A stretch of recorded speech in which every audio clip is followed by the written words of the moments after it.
우리 9절부터 11절, 3절 같이 읽겠습니다. 그때에 예수께서 갈릴리 나사렛으로부터 와서 요단강에서 요한에게 세례를 받으시고 고운 물에서 올라오실새 하늘이 갈라짐과 성령이 비둘기같이 자기에게 내려오심을 보시더니 하늘로부터 소리가 나기를 너는 내 사랑하는 아들이라 내가 너를 기뻐하노라 하시니라. 아멘. 사람의 머리로가 아닌 오직 은혜로만 가능한 것을 든다면 우리가 하나님을 믿는다는 이 믿음이에요. 모든 게 다 하나님 은혜라는 찬양도 우리가 부르기는 하지만 우리가 하나님을 믿는 자가 된 것, 이거는 가끔씩 생각하는데 참 이게 신기하고 정말 은혜라고밖에 말할 수가 없다라는 것을 고백하게 됩니다. 이것만큼 은혜인 것이 없죠. 나 같은 사람이 하나님이 믿어지고 하나님과 동행하면서 살고 있다는 것. 하나님을 믿을 때 우리는 이제 교리적인 부분이지만 그 하나님이 삶 위로 계시다는 사실을 성경을 근거로 우리가 또 신학을 배우기도 했을 때 계속 그런 부분을 같이 배웠었죠. 대단히 신비롭고 머리로는 이해가 안 되는 진리지만 성경이 그렇게 밝히고 있기 때문에 우리는 그렇게 믿는 거예요. 어떤 사람은 그런 말을 해요. 삼위일체, 이 네 글자가 성경에 어디 있느냐고. 그렇지만 그 글자 자체는 없어도 하나님이 삼위로 존재하시는 것을 창세기 1장에서 요한복음 1장에서 그리고 오늘 읽었던 마가복음 1장에 예수님이 세례 받으시는 장면에서 하나님이 삼위로 존재하신다는 것을 뚜렷하게 우리에게 알려주고 있습니다. 그래서 나는 하나님을 믿습니다 할 때 유대교인들처럼 예수님을 제외한 여호와 하나님의 신앙만이 하나님이 아니고 예수 그리스도와 그가 보내신 성령을 같이 믿는 것이 하나님을 믿는 신앙이죠. 그래서 나는 하나님을 믿는다 하면 성부와 성자와 성령 삼위 하나님으로 믿는다는 것을 그렇게 생각해야 됩니다. 삼위일체론이라는 두꺼운 책을 쓴 어거스틴은 만일 우리가 하나님을 완전히 파악했다면 그분은 하나님이 아닌 거다 이렇게 말했어요. 우리가 하나님을 완전히 파악했다면 그분은 하나님이 아니다. 그건 불가능한 일이라고 그렇게 두꺼운 삼위일체론을 쓴 어거스틴도 그렇게 말을 했죠. 그런 두꺼운 책을 썼어도 자기 자신도 하나님을 완전히 파악하지 못했다는 거예요. 우리는 성경에 드러난, 성경에 계시된 상태에서만 하나님을 믿는 거지 우리가 그분을 이해해서 믿는 것은 결코 아니죠. 삼위일체 교리도 마찬가지예요. 오늘 말씀은 삼위 하나님이 각각 동시에 드러내신 사건이 있는 몇 안 되는 본문이에요. 그 중에 오늘 삼위 하나님 중에 중심에 해당하시는 분은 아무래도 세례를 받으시는 예수님이에요. 성자 하나님. 9절에 보시면 그때 예수께서 갈릴리 나사렛으로부터 와서 요단강에서 요한에게 세례를 받으시고 라고 되어 있습니다. 예수님보다 6개월 먼저 사람으로 출생한 요한은 예수님의 공생의 길을 닦아놓는 그런 작업을 했는데 그게 바로 죄인들을 향해 회개하라고 외친 것이 바로 그 작업이죠. 회개하라 천국이 가까이 왔느니라 하면서 그 작업을 세례 요한이 먼저 했고 그 회개의 일환으로 세례를 받게 했습니다. 자기 앞에 나오는 모든 사람들에게 죄사함을 얻게 하는 세례를 베풀었죠.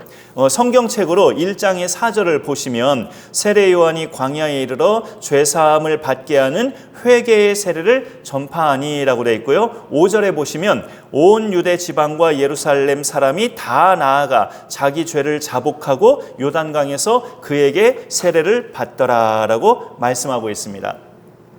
그런데 오늘 9절에 보면 그 세례 받으러 예수님이 나오셨다 이거죠. 전혀 상상하지 못한 그 상황이 요한 앞에 지금 펼쳐진 거예요. 예수님이 요한에게 오신 겁니다. 세례 받으러. 세례를 받으시려고 오셨는데 세례라는 말 자체가 죄를 씻는다는 뜻인데 예수님은 고린도후서 5장 21절에 보면 죄를 알지도 못하시는 이라고 되어 있어요.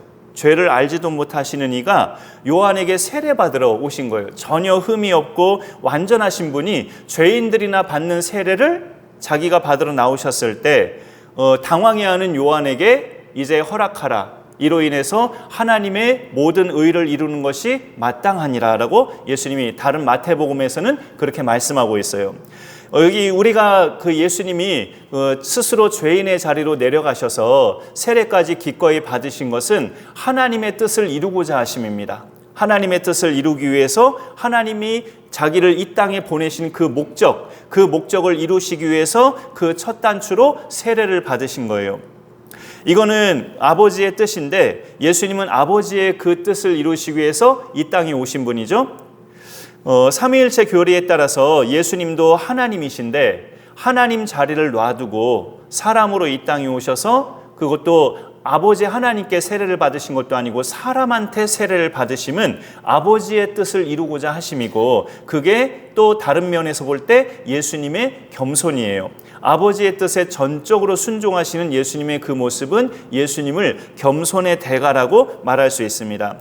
예수님의 겸손은 그분의 그 복음서에 나오는 그분의 일상에서 사람들과 상대하실 때도 물론 보일 수 있지만, 예수님의 겸손의 그 겸손을 예수님이라고 말할 때, 예수님에게 겸손이라는 것을 말할 때는 아버지의 뜻에 순종하신 것을 말해요. 성경은 아버지의 뜻에 100% 하나에서 열까지 온전하게 다 순종하신 것을 가지고 그 예수님의 겸손을 이야기합니다.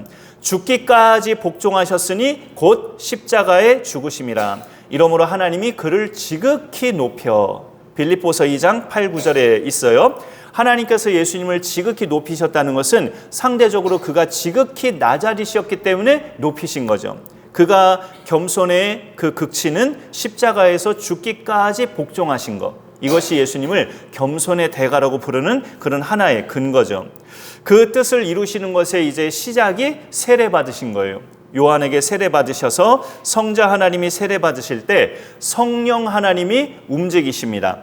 10절에 보면은 곧 물에서 올라오실새 하늘이 갈라짐과 성령이 비둘기같이 자기에게 내려오심을 보시더니 라고 되어 있습니다.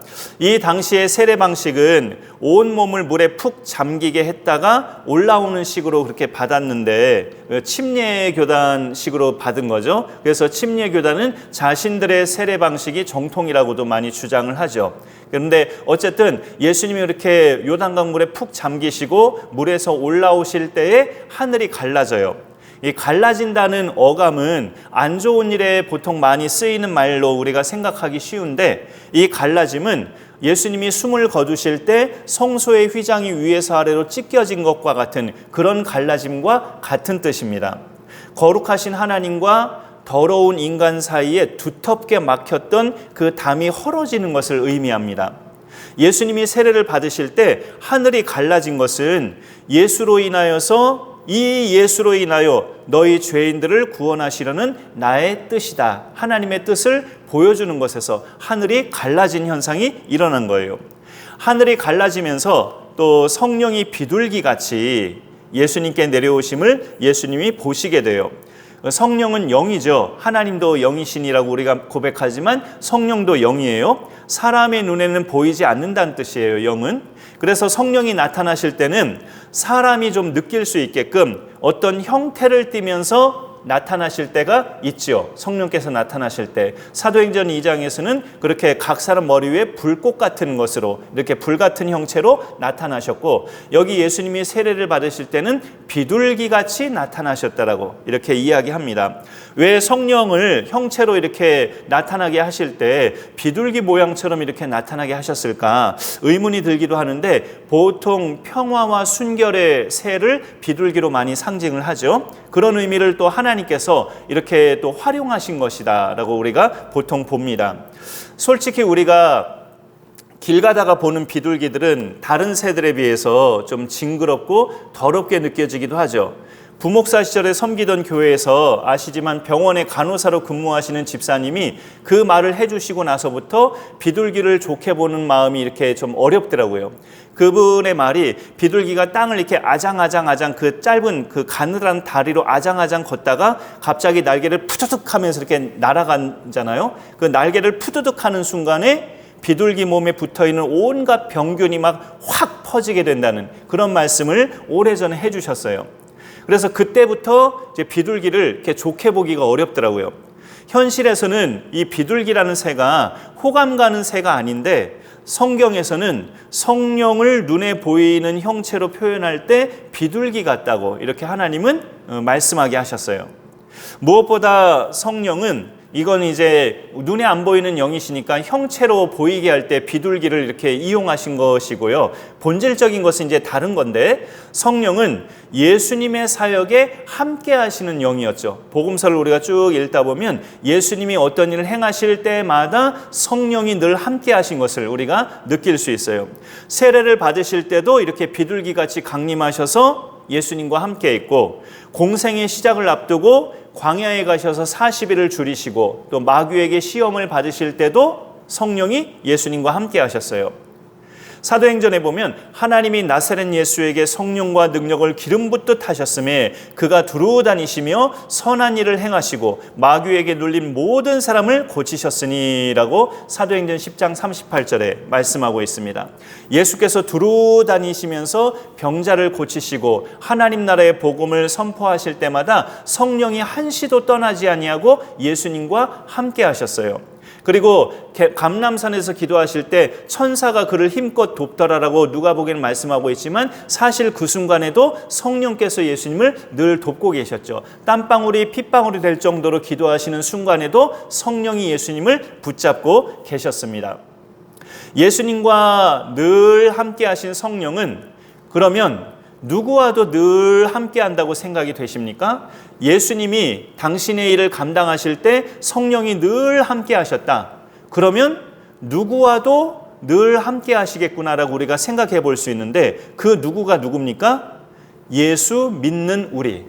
예수님이 사역하실 때 성령이 늘 함께 하셨다면 우리가 예수님을 믿는다고 할 때 예수님이 내 안에 계신다는 뜻이거든요.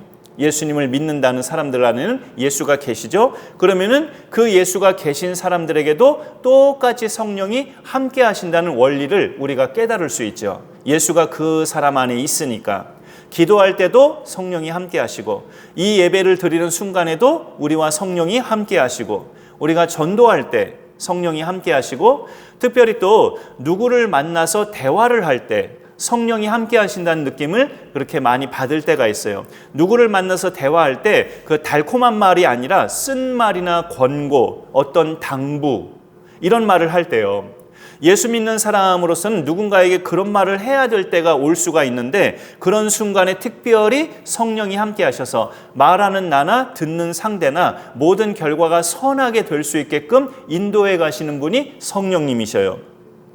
예수 믿는 사람은 이제 구원을 받았기 때문에 구원이 삶의 목적이 아니라고 했죠. 그럼 예수 믿는 사람은 그 예수님을 닮아가는 것이 이제 삶의 목적이라고 말씀드린 바 있었습니다. 그렇게 또 인도하시는 분이 성령이셔요. 우리를 매일 매순간 우리의 말이나 생각, 우리의 행동이 예수님을 닮도록 매일 매순간 인도하시는 분이 성령이십니다. 성령의 그 9가지 열매를 맺게 하시면서 우리를 예수님을 닮아가게 하셔요. 세례를 받고 물에서 나오신 예수님을 보면서 성령이 비둘기같이 또 하늘에서 임했다고 하는데 그리고 마지막에는 바로 성부 하나님이 음성으로 나타나셔요. 11절에 하늘로부터 소리가 나기를 너는 내 사랑하는 아들이라 내가 너를 기뻐하노라 라고 마지막에 이제 하나님의 음성으로 같이 나타나십니다. 오늘 이 마가복음의 이 세 절은 삼위일체라는 글자가 성경에는 없지만 하나님은 삼위로 존재하신다는 것을 뚜렷하게 보여주는 증거가 되는 본문이죠. 여기서 하나님이 예수님을 향해서 너는 내 사랑하는 아들이라 예수님을 향해서 하나님의 아들로 말씀하셔요. 그래서 예수님을 제대로 알고 믿는 사람은 그가 하나님의 아들이심을 믿는 사람들이죠. 너희는 나를 누구라 하느냐? 예수님이 제자들에게 물으셨을 때 대표로 시몬 베드로가 말을 하죠. 주는 그리스도시요 살아계신 하나님의 아들이십니다. 답변했잖아요. 예수님을 적어도 하나님의 아들로 고백하는 사람은 그분이 누구인가를 제대로 알고 믿는 사람입니다. 물론 나의 죄를 사하신 나의 구원자로 믿는 게 결정적인 또 요소지만 그 구원자는 바로 하나님의 아들이시라고 성경이 주구장창 말씀하고 있기 때문에 그렇게 믿으면 예수님을 제대로 알고 믿는 거죠. 하나님은 또 이 말씀을 뒤에 이어가십니다. 내가 너를 기뻐하노라. 예수님이 세례받으시고 공생애를 시작하시는 일이 갑자기 된 일이 아니고 오래전부터 성부 하나님의 계획 속에 있었다는 것을 알려주는 대목이에요. 네가 내 뜻에 전적으로 순종하며 사람 앞에 나아가서 세례도 받고 이렇게 죄인의 자리에까지 내려가서 내 뜻을 이루고자 하는 너는 내 사랑하는 아들이요 내가 기뻐하는 자로다 라고 하나님의 음성이 하늘에서 들립니다. 그래서 하나님이 기뻐하시는 아들은 예수님밖에 없어요. 원래는 예수님만이 하나님이 기뻐하시는 아들이에요. 하나님 기준에 합격하신, 하나님의 뜻을 온전히 다 이루신 유일한 아들이 예수님이셔요. 근데 놀라운 것은 우리를 그 예수님 안으로 하나님이 들어오게 하셨어요. 예수님만이 하나님이 기뻐하시는 유일한 딱 한 분의 아들인데 우리는 기쁨의 대상조차 될 수 없는 그런 사람들인데 우리를 하나님께서 예수님 안으로 들어오게 하셔서 예수님 보실 때 기뻐하신 것처럼 우리를 보실 때도 그 기쁨의 농도가 똑같이, 그 농도 똑같이 우리를 기뻐하신다는 것. 이게 우리로서는 황송하고 말할 수 없는 하나님의 은혜인 거죠. 정말 놀라운 은혜죠. 어떻게 우리를 예수님을 기뻐하시듯이 똑같이 우리를 기뻐하시는가, 그런 생각을 할 때마다 우리는 은혜라고밖에 말할 수가 없어요. 예수님을 믿는 사람에게는 성령이 내주하시는데 그 성령이 하시는 일 중에 정말 중요한 일이 뭐냐면 내가 하나님의 자녀임을 증언하는 거예요. 내가 하나님의 자녀임을, 성령이 친히 우리의 영과 더불어 우리가 하나님의 자녀인 것을 증언하시나니, 로마서 8장 16절에 예수 그리스도가 하나님의 아들인 것처럼 너도 하나님의 아들이야, 너도 하나님의 자녀라고 증언하시는 분이 우리 안에 내주하시는 성령이시라는 거죠. 그러면 하나님의 성품상 예수님을 대하는 그 아버지의 마음과 우리를 대하시는 아버지의 마음이 다르실까요? 하나님의 성품상. 사람의 부모는 그럴 수 있잖아요. 이렇게 내가 낳은 친자녀와 내가 그렇게 양녀로, 양아들로 이렇게 맞이해서 키운 자녀는 뭔가 이제 사랑이 같이 전달될 수 있지만 결정적인 순간에 좀 아닐 때도 있을 수 있잖아요. 육신의 부모들은. 그러나 하나님은 성품상 아들 예수님을 사랑하는 그 사랑과 그 예수님을 모신 우리를 자녀로 사랑하시는 그 사랑이 농도가 다르지 않다고요. 하나님의 성품상. 예수님은 친자니까 듬뿍 사랑하시고 우리는 예수님 덕분에 양자된 자녀니까 좀 적당히 사랑하시고, 하나님은 성품상 그러신 아버지가 아니라는 거죠. 그런 아버지가 될 수가 없어요. 그분의 성품상. 그게 우리로서는 은혜라고밖에 말할 수 없다고요. 이게 웬 은혜냐라고밖에 표현할 길이 없어요. 오늘 예배의 자리에 오셔서 하나님을 예배하는 우리를 향해서 하나님은 예수님께 하신 말씀 똑같이 하시는 아버지셔요. 너는 내 사랑하는 자녀라, 내가 너를 기뻐하노라. 나 같은 게 감히 예수님이 받으신 사랑을 똑같이 받을 수 있나 생각할 수도 있지만, 나 같은 죄인을 살리신 하나님의 그 사랑을 알면 아, 그렇구나 라고 깨달아지죠. 예수님이 받으신 그 사랑을 나도 똑같이 이렇게 받고 있구나. 이게 삼위 하나님이 우리에게 베푸시는 은혜입니다.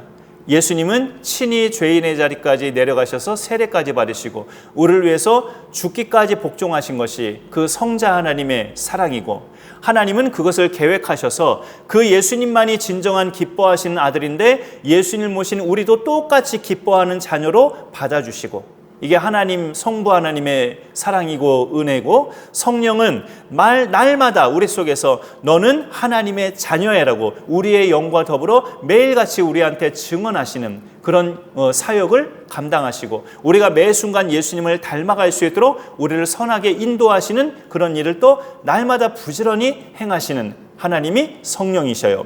이것이 바로 삼위 하나님이 우리에게 베푸시는 각각의 은혜입니다. 이 은혜 안에서 우리가 하나님을 예배하고 예수님을 닮아가고 성령의 능력을 힘입어서 우리의 사명을 계속 쭉쭉 잘 감당하며 뻗어갈 수 있기를 간절히 축원합니다. 제가 기도하겠습니다. 하나님 감사합니다. 오늘도 우리가 하나님을 예배하며 또 주님 앞에 나아가게 하시니 감사드립니다. 삼위일체 하나님은 다분히 교리적인 그런 내용이지만 각각의 삼위 하나님께서 우리를 위해서 베푸신 은혜들을 생각할 때 이것 또한 우리의 신앙 고백이 되고 정말로 하나님의 말할 수 없는 감격스러운 은혜인 것을, 사랑인 것을 우리가 깨닫게 됩니다. 삼위 하나님께서 베푸신 우리에게 또 쌓아주신, 우리에게 펼쳐주신 그 은혜들을 우리가 늘 식지 않은 상태에서 간직하며 그 은혜를 힘입어서 우리가 감당할 사명들 이 땅에서 힘있게 잘 감당해 나가는 우리 모두가 되게 하여 주옵소서. 감사드리며 예수님의 이름으로 기도 올리옵나이다. 아멘.